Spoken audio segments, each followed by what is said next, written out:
எத்தனை பேர் ஆமைன்னு சொல்றீங்க? நிச்சயமா செய்வார். நீங்க காலையில் எந்திரிக்கும் போது ஒரு புதிய நாளை கத்தர் கொடுத்துருக்கிறார். It's a brand new day Bible சொல்லுது. புது கிருபை, புதிய நாள்.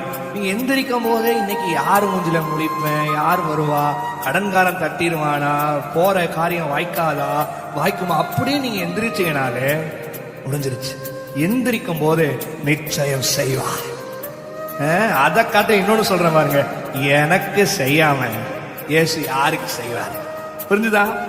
பைபிள் நிச்சயமாய் முடிவு. ஷுவர்லி, ஷுவர்லி பக்கத்துல சொல்லி நிச்சயம் முடிக்குவாரு, நிச்சயம் செய்வாரு, நிச்சயம் எனக்கு குழந்தை தருவாரு, நிச்சயம் வீட்டை கட்டி முடிப்பேன், நிச்சயம் எனக்கு அந்த லேண்டு சக்சஸ் ஆகும், நிச்சயமா அந்த கடனை நான் கட்டி முடிப்பேன், நிச்சயம் எனக்கு வெளிநாட்டுக்கான விசா வரும், நிச்சயம் நான் வெளியே போவேன், நிச்சயம் மேன்மையை கர்த்தர் எனக்கு கொடுப்பார், நிச்சயம் நிச்சயம் நிச்சயம். எத்தனை பேர்